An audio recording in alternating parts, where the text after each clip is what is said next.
Namaskaram. We shall now look into the 9th Shloka of Soundarya Lahari.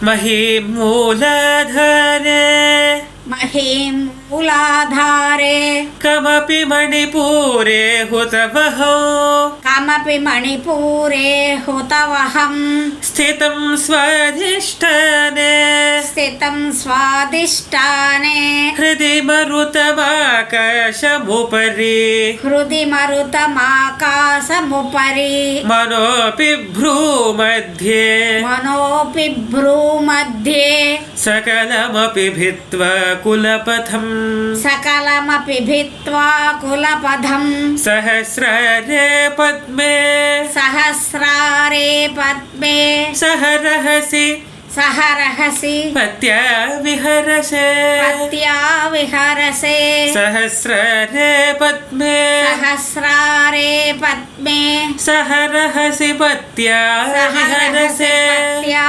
Viharase. So now, this shloka is the 9th shloka of Soundarya Lahari, and this shloka is very much known for its capability, for its ability of bringing back the things that you have lost previously, or the people that you have. It's very much well known for the ability of reuniting people you've lost. So, talking about the meaning of the shloka, Shankaracharya describes about the chakras of human body. We all know that Yoga Shastra talks about Sapta Chakras and Shat Chakras as well. Now it starts with Mooladhara and Swadhisthana, Manipura, Anahata, Vishuddha, Ajna and Sahasrara. These are the six major centers, and the seventh one is Sahasrara. So these are the centers of the body where energy is usually centralized. So this is a place from where the entire body gets the energy to run. So these are the very important places to be looking at. And Shankaracharya starts with a description of the tattvas of these chakras.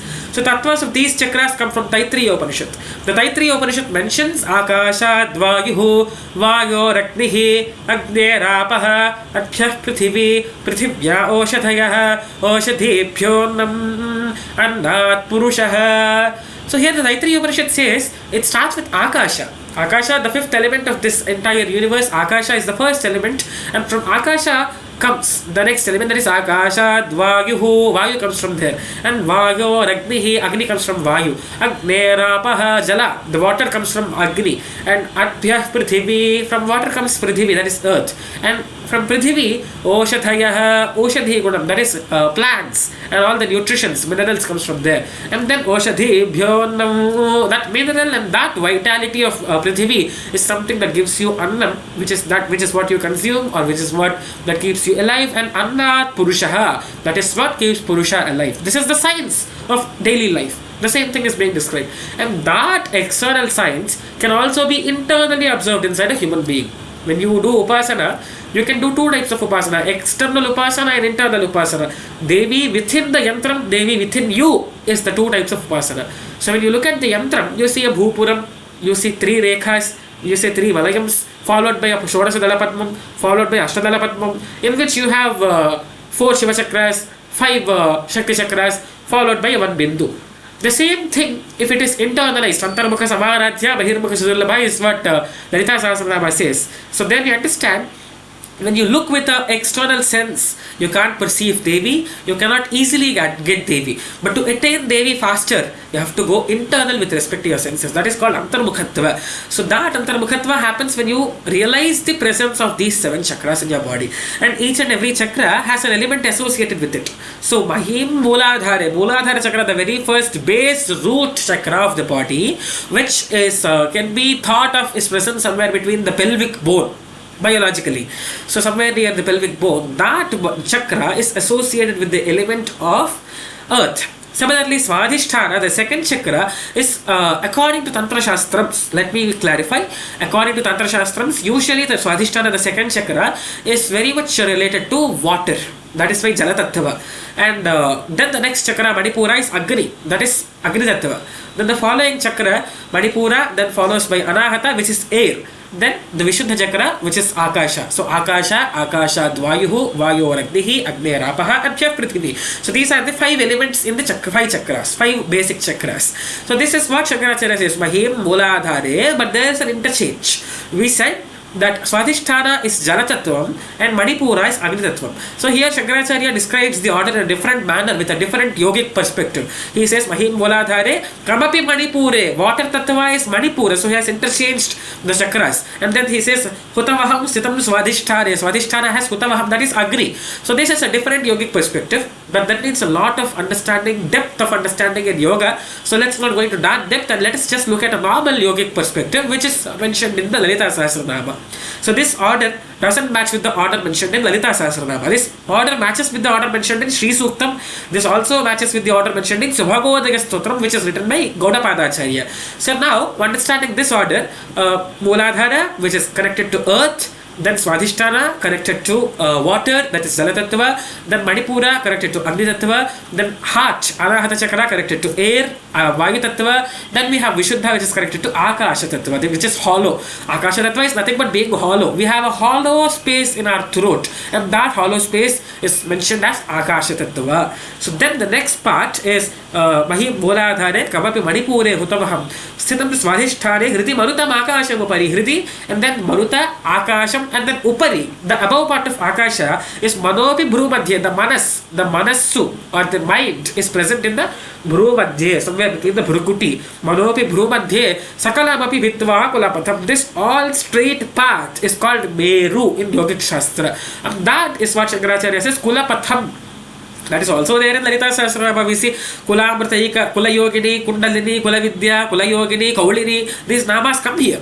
So Kaulini is basically the Yogini form of Devi Lalitambika, which keeps on transcending from the Mooladhara to the Vishuddhi Chakram to the Agnya Chakram in Kundalini. Basically in Kundalini, Devi or Lalitambika, who is there in the Mooladhara Chakra, gets in the Jagrata form, and the Jagrata form, it transcends from one chakra to the other. It goes, it awakes. The awakening of Mooladhara, the awakening of Kundalini is basically transcending the Kundalini energy throughout your body, throughout the Meru. And Meru consists of three primary nadis. They are Ida, Pingala, which go in a helix manner, double helical structure, and in the center we have one nadi called Sushumna nadi, and that is a huge nadi in which we have a nadi called Vajrini.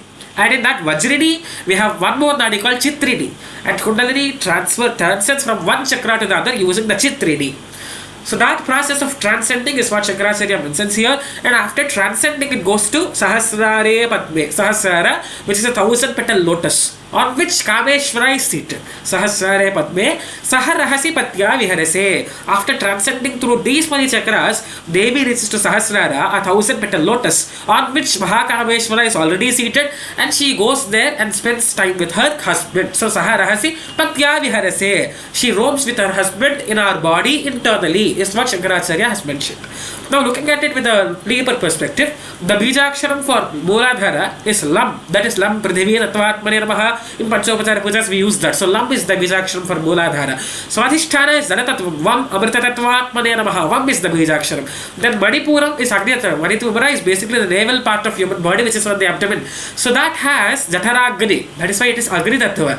So Agni Tattva can be seen with Ram Agni Tattvatmane Namaḥ. So Ram comes here. Ram is the Bijakshara of Manipura. Then Hridaya is Vayu Tattva. Yam Vayu Tattvatmane Namaḥ. Yam is the Bijaksharam. Vishuddha is Akasha Tattva. Akasha Tattva has Ham as Bijaksharam. Ham Akasha Tattvatmane Namaḥ. And then Brukuti, the Manassu, has two aksharas, Ha and Ksham. These two aksharas come here.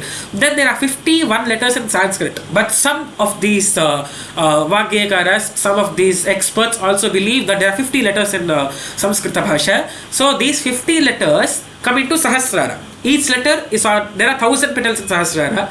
Each of these 50 letters is on 20 petals, and 50 multiplied by 20 is 1,000 petals of the Sahasrara. So this is the Bijaksharas for entire 7 chakras of the human body. And Devi keeps on transcending from one chakra to the other chakra. This is what Shankaracharya mentions here. This is the very yogic, this shloka is from a very yogic perspective. We have seen Vedantic perspectives, we have seen mantra perspectives, and this is a yogic perspective. And also, while transcending from one chakra to the other, that is Mooladhara Swadhisthana, there are 2 chakras, there are 6 chakras.